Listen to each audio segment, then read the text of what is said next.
승자를 결정 못한 미국 대선에서 바이든 후보는 당선을 확신하고 있는 반면 트럼프 대통령은 소송을 제기해 법적 투쟁에 돌입했습니다.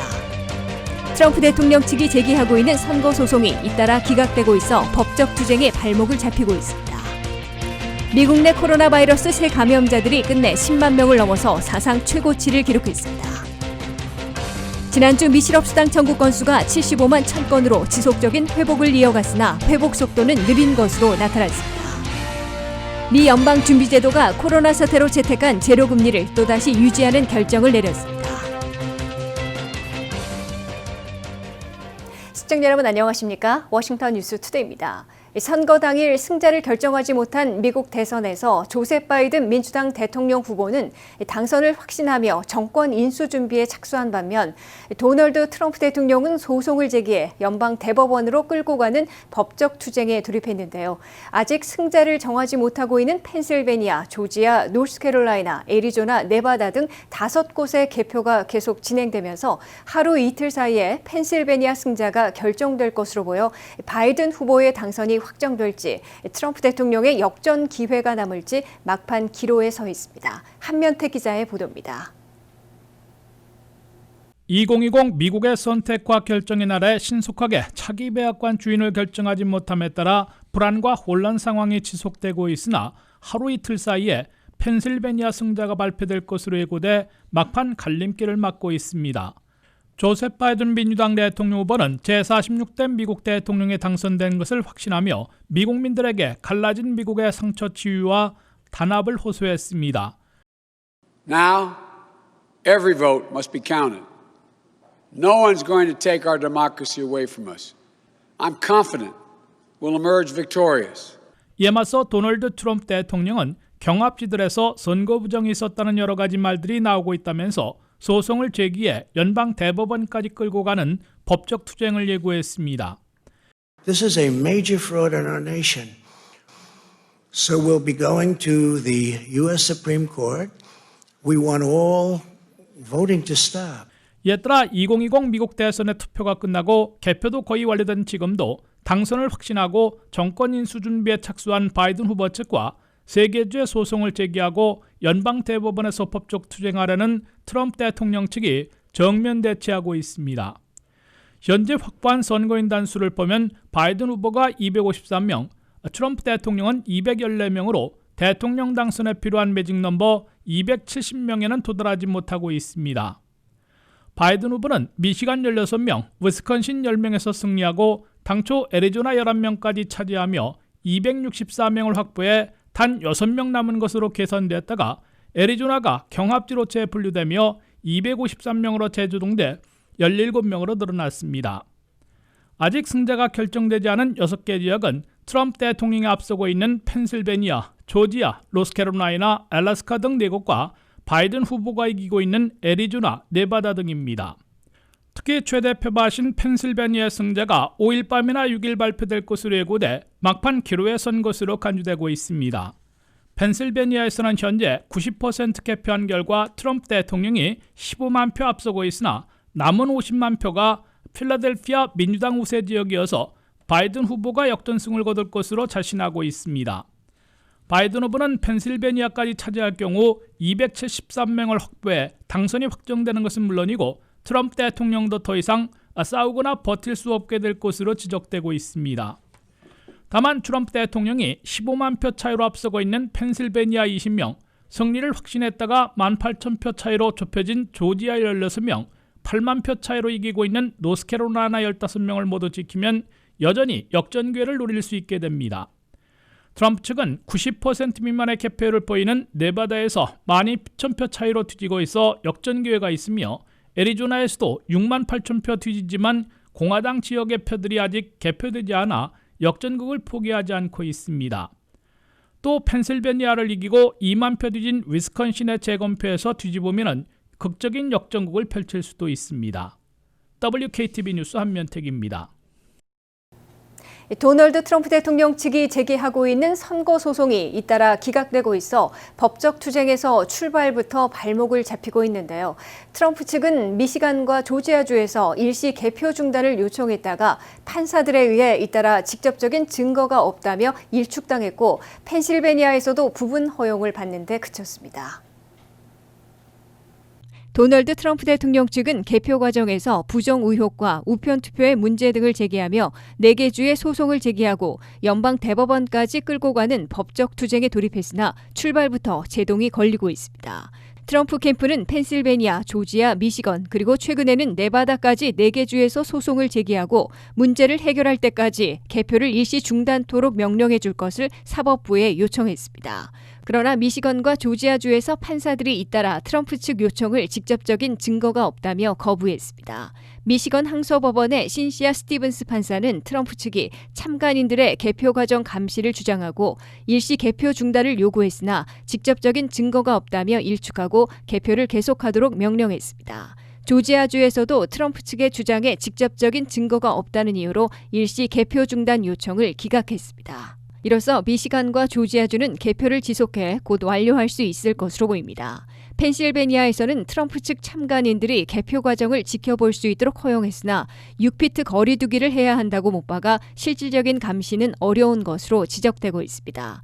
펜실베니아에서는 90%의 개표 상황에서 트럼프 대통령이 15만 표 앞서고 있으나 남은 50만 표가 민주당 우세 지역인 필라델피아 지역표인 것으로 알려지면서 바이든 후보 측이 역전승을 자신하고 있습니다. 바이든 후보는 자신의 출생지 펜실베니아에서 살다시피 하며 올인해왔는데 선거인단 20명이나 걸린 펜실베니아까지 차지하면 선거인단 273명을 확보해 대통령 당선을 확정짓게 됩니다. 트럼프 대통령은 펜실베니아까지 역전패로 내주게 되면 사실상 법적 투쟁을 포기해야 하는 상황에 내몰리게 될 것으로 지적되고 있습니다. 그러나 트럼프 측은 펜실베니아를 지킬 것으로 믿고 네바다에서도 소송을 제기했습니다. 트럼프 측과 공화당은 네바다에서는 더 이상 살고 있지 않은 비거주자 만여 명이 불법 투표했다면서 선거 부정 의혹으로 소송을 걸었습니다. 트럼프 측은 조지아, 노스캐롤라이나는 물론 펜실베니아 20명만 지키면 267명을 확보하게 되고 그때에는 네바다 6명이 절실하게 될 것이므로 네바다에서 소송을 건 것으로 해석되고 있습니다. 그렇지만 트럼프 측이 주장하고 있는 선거 부정이 현재까지는 사법부의 우호적인 판결을 받을 만한 직접적인 증거들이 별로 없는 소문에 불과하다는 지적을 받고 있어 법적 투쟁으로 판을 뒤엎을 수 있을지 의문을 사고 있습니다. 미국에서 코로나 바이러스에 감염된 하루 새 감염자들이 끝내 10만 명을 넘어서 사상 최고치를 기록했는데요. 미 전역에서 절반에 가까운 23개 주가 하루 최고치를 갈아치웠으며 중서부와 서부 산악지대에서 이제는 동북부 지역으로 다시 확산되고 있습니다. 김지수 기자의 보도입니다. 미국의 코로나 사태가 결국 넘지 말아야 할 하루 새 감염자 10만 명이라는 레드라인도 넘어섰습니다. 미국 내 하루 새 감염자들은 4일 10만 7,872명인 것으로 뉴욕타임즈가 집계했습니다. 하루 전날인 선거일에도 새 감염자들이 9만 2,660명을 기록했습니다.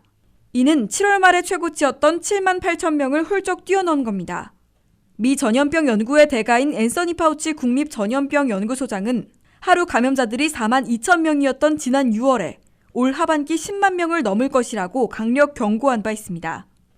미국 내 하루 사망자도 4일에 1,616명으로 크게 늘어났습니다. 이로써 미국 내 누적 코로나 확진자 960만 명, 사망자들은 23만 5천 명을 넘기고 있습니다. 워싱턴 수도권 일원은 아직 상대적으로는 덜 심각한 편이지만 7일 평균 하루 새 감염자를 보면 버지니아가 1,300명, 메릴랜드는 900명 수준을 보이고 있습니다. 최근 들어 3차 확산의 진원지로 꼽히고 있는 중서부의 아이오와주는 하루 새 감염자들이 10월 들어 2배나 급증했으며 미네소타도 102%, 인디애나는 73%나 대폭 증가했습니다. 와이오밍도 73% 늘어났으며 동북부 끝에 있는 메인주도 숫자는 적지만 최근 들어 3배 급증한 것으로 집계됐습니다. 이에 따라 중서부인 콜로라도, 인디애나, 미네소타, 네브래스카, 동북부인 메인 등 5개 주는 사상 최고치를 갈아치웠다고 밝혔습니다. 7일 평균 하루 새 감염자 숫자를 보면 3차 확산의 진원지들 중에는 일리노이가 7,190명으로 가장 많고 위스콘신 5,112명, 미시건 3,718명, 오하이오 3,552명, 인디애나 3,242명, 미네소타 3,061명의 순입니다.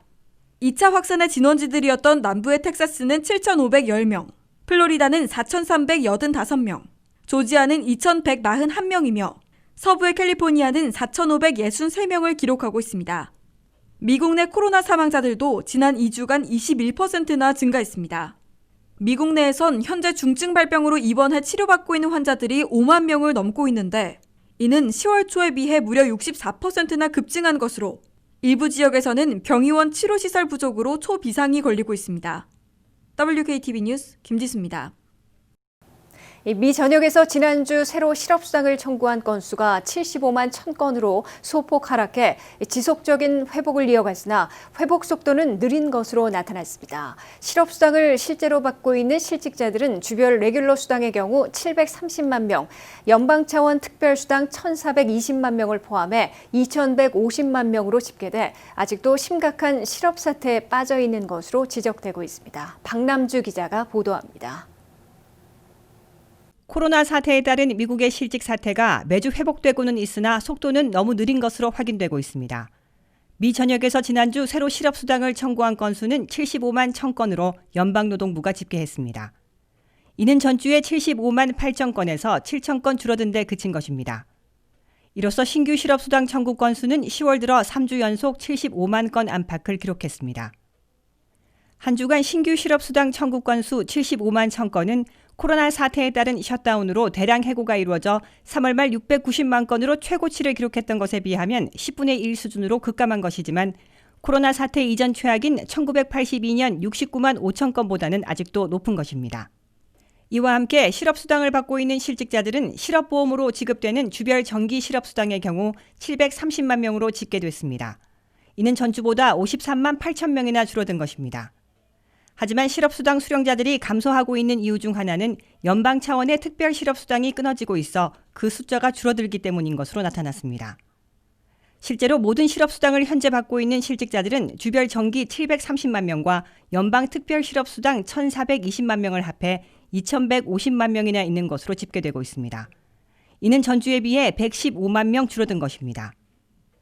7월 말 끝난 연방 실업수당 주당 $600를 대신한 트럼프 실업수당 주당 $300도 6주분을 지급하고 각 주에 따라 종료됐기 때문에 전체 실업수당 수령자 2,150만 명은 곧 대폭 감소할 것으로 보입니다. 그럼에도 주별 정기 실업수당을 받는 실직자들이 코로나 사태 악화로 다시 늘어나고 있는 추세고 연방 실업수당이 끊기면서 2천만 명 이상의 실직자들이 코로나 구호 패키지가 조속히 확정 시행되지 못하면 생계마저 위협받게 될 것으로 경고되고 있습니다. 내일 발표되는 미국의 10월 실업률은 7.7%로 전달보다 0.2포인트 낮아질 것으로 경제 분석가들은 내다보고 있습니다. 또한 10월 한 달간 미국 경제에선 53만 개의 일자리를 창출했을 것으로 경제 분석가들은 관측하고 있습니다. WKTV 뉴스 박남주입니다. 미국이 코로나 사태로 채택한 제로금리를 또다시 유지하는 결정을 내렸습니다. 6개월 이상 제로금리를 유지하고 있는 연준은 이미 2023년 말까지 3년 이상 제로금리를 계속할 것으로 예고해놓고 있습니다.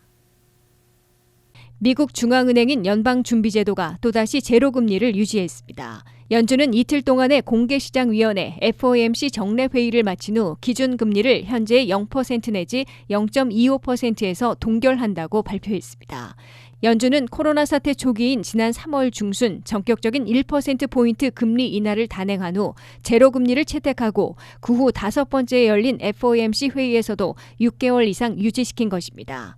연준은 지난 3월 15일 FOMC 회의에서 코로나 사태에 따른 불경기가 몰아닥치자 기준금리를 1% 내지 1.25%에서 0% 내지 0.25%로 1%포인트나 전격 인하했습니다. 특히 연준은 지난 9월 회의에서 제로금리를 2023년 말까지 3년 이상 유지하겠다는 입장을 밝혔습니다. 이번 회의를 마치면서 내놓은 성명에서 연준은 경제활동과 고용이 계속 회복되고 있지만 연초 팬데믹 이전보다는 여전히 훨씬 낮은 수준에 머물러 있다고 지적했습니다. 제롬 파월 연준 의장은 회의 후에 가진 화상회견에서 경제 전망이 이례적으로 불확실하다며 코로나 급증 사태가 특별히 우려스럽다고 밝혔습니다. 그는 사람들이 광범위한 활동에 다시 참여하더라도 안전하다고 확신할 때까지 완전한 경제 회복은 어려울 것 같다며 마스크 착용이 경제에 도움을 줄 것이라고 강조했습니다. 파월 연준 의장은 그간 워싱턴 정치권에 추가 경기 부양책을 강하게 주문해 왔는데 이날도 통화 정책만으로는 한계가 있는 만큼 재정 정책을 통한 추가 부양이 필요하다고 생각한다고 강조했습니다. 파월 의장의 강한 주문에도 불구하고 워싱턴 정치권은 2조 달러 안팎을 풀려던 2차 대규모 경기 부양책에 대해 선거 전 협상을 타결해 입법하고 시행하는 데 실패했습니다. 이번에도 대선 분쟁으로 비화되지 않고 대선이 마무리되어야 11월 중순부터 12월 중순까지 열리는 이른바 레임덕 회기에서 대규모 부양책을 확정해 시행할 수 있을 것으로 예상되고 있습니다. 미국은 코로나 사태가 하루 새 감염자가 사상 최고치인 10만 명을 넘어서는 등 다시 악화되고 있기 때문에 조속히 2조 달러 안팎을 풀어 일자리와 소비를 안정시키고 진작시켜야 연말 대목 경기, 나아가 미국 경제 전반의 회복을 촉진할 수 있을 것으로 관측되고 있습니다.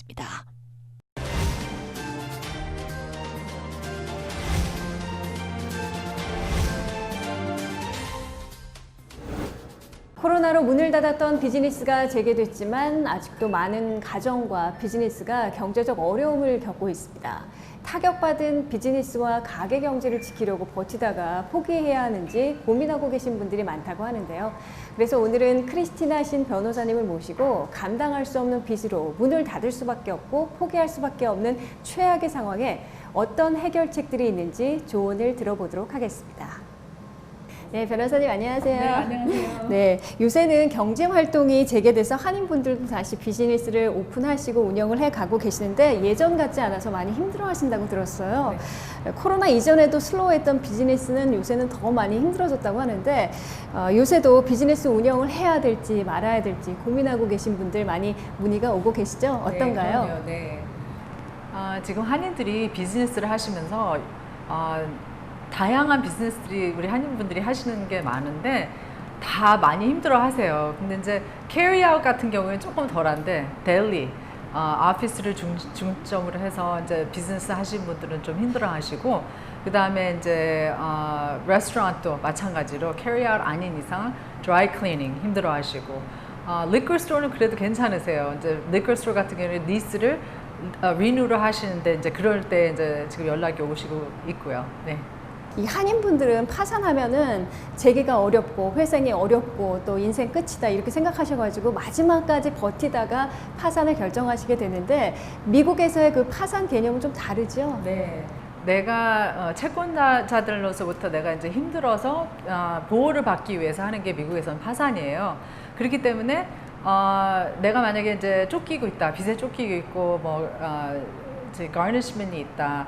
저지먼이 생겼다 했을 때 그걸 다 깨끗이 청산할 수 있는 게 파산이에요. 네, 파산 이후에도 사업을 다시 시작한다거나 집을 장만하게 될 때 재용자를 혹시 받을 수 있는 건가요? 네. 파산을 하실 정도로 이제 크레딧이 망가져 계시는 분들은 파산으로 인하여 이거를 이제 깨끗이 다 청산을 하시게 되는데 청산을 안 하시고 계속 유지를 하시면 이런 나쁜 상태에서 유지를 하시면은 크레딧이 좋아질 수가 없어요. 근데 파산을 함으로써 있는 빚이 다 청산이 돼버리고 그 다음에 다시 새로 시작을 하실 수, 그러니까 크레딧을 다시 빌드업을 시작하시기 때문에 오히려 파산을 깨끗이 하시고 빚을 다 없애시고 그 다음에 새로 시작하시는 게 좋은 거죠. 네, 카드빚, 또 렌트빚, 또 의료비 이게 또 한꺼번에 겹쳐가지고 이걸 감당을 못 하시는 분, 이런 분들은 정말 힘들 것 같은데 혹시 구체적인 사례를 좀 들려주시죠. 네. 최근에 손님이 계셨는데요. 예를 들어서 이제 병원비도 이빨을 이제 고치시려고 이제 계속 한 3개월, 6개월을 이제 텀을 두고 이제 가시는 거였는데 지금 돈을 이 상태에서 못 내고 계시니까 이제 걱정을 하나 또 뭐냐면은 병원 치료를 계속 받아야 되는데 이걸 뱅크럽시 안에서 없앴을 때에 이게 가능한가요? 또 그런 질문도 있으세요. 그러니까 뱅크럽시 안에서 우리가 있는 빚은 다 없앨 수가 있어요.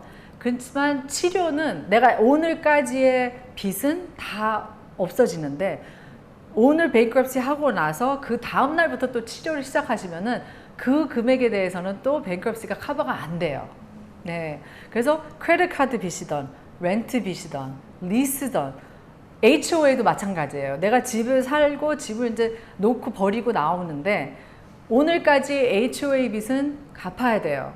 오늘 내가 bankruptcy 하는 날까지. 그다음에 하지만 그 이후로 일어나는 빚은 갚기 시작을 하셔야 돼요. 그래서 질문이 그러니까 안타까운 게 뭐냐면은 아프신데 치료를 계속 받으셔야 되는데 의사 선생님은 어떻게 다시 갑니까? 근데 의사 선생님이 너 bankruptcy 했으니까 오지 마세요 손님 할 수는 없으세요. 그게 안 되는 거거든요, 법적으로요. 그렇기 때문에 치료는 계속 받으실 수 있지만 이때까지 못 내신 돈에 대해서는 탕감을 다 해드리는 거죠, bankruptcy에서요. 예. 갑자기 응급실을 가셨다든지 아니면 어쩔 수 없이 그 큰 수술을 하게 될 경우 뭐 엄청난 의료비로 고통을 호소하고 계시는데 이런 의료비 어떻게 해결할 수 있는 방법들이 있을까요? 저희가 어떤 손님들을 우리가 내고를 해서 해결을 해드리는 분들이 있는데 bankruptcy 안에서도 사실은 의료비는 청산이 돼요. 그래서 이렇게 큰 사고가 나셨다든지 큰 수술을 하셨는데 의료비가 없어서 힘드셔서 파산을 하시는 분들이 꽤 있으세요. 예.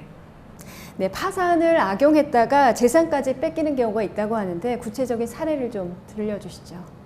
파산을 못 하시는 경우가 있으세요. 이제 조금 아까 잠깐 이야기한 게 이제 재산이 너무 많으시거나 빚은 이만큼이 있고 저지멘이 걸리게 생겼는데 아니면 소송이 걸렸는데 내 있는 재산을 보호를 하기 위해서 파산을 하는 건데 그러니까 재산이 너무 많고 에quity 많을 때는 사실 파산이 가능하지가 않아요. 근데 파산이 가능하지 않았을 때에 이제 아이디어들이 있으셔서 주위에서 많이 이야기를 해드려서 명의 이전을 해라 그러면 그럼 파산이 가능하다. 아니면은 저지멘을 따라오지 못한다. 만약에 돈을 다 없애고 명의 이전을 하든지 재융자를 하든지 그래서 내 이름으로 있는 재산을 다 없애버려라 하는 그런 조언을 듣고 오시는 분들이 있으세요. 근데 이제 그게 잘못된 게 뭐냐면 우리가 작년에 이제 그런 리티게이션 케이스를 맡아서 저희가 끝까지 간 경우가 있는데 어떤 엄마분이 어떤 여자분이 집이 있으셨는데 거기에 에quity 많으셨어요. 근데 그분한테 저지멘이 70만 불이 이제 저지멘이 떨어졌는데 이 어머님 그 손님은 그 집을 보호하기 위해서 따님한테 명의 이전을 하신 거예요. 근데 이제 다 아는데 이 사람 이름으로 명의가 이제 그게 다 기록이 돼 있으니까 등기된 상태니까 asset search를 해버리면은 그 사람이 어떤 재산을 갖고 있는지 그건 확실히 다 알 수가 있거든요. 근데 그런 조사를 했더니 집이 나오고 equity가 많았던 집이 나오고 이제 딸한테 명의 이전이 된 거를 알고 그걸 소송을 해서 저희가 그걸 다시 빼앗았다고 할까요? 그거를 그분이 다시 돌려주게끔 했어요. 그게 소송이고 이제 그런 경우에 명의 이전을 해서 내 명의를 돼 있지 않다고 해서 그거를 보호할 수 있는 그런 간단한 문제가 아니라는 거죠. 네, 일단은 감당 못하는 빚들 이런 것들은 그래도 전문가의 상담을 통해서 이렇게 좀 해결할 수 있는 방법들이 항상 있는 거군요. 네. 그러니까 일단 먼저 전문가와 상담을 통해서 이렇게 문의를 하면은 그것이 바로 돌파구를 찾는데 아주 중요한 역할을 할 수 있는 것 같습니다. 네. 오늘 말씀 고맙습니다. 네, 감사합니다.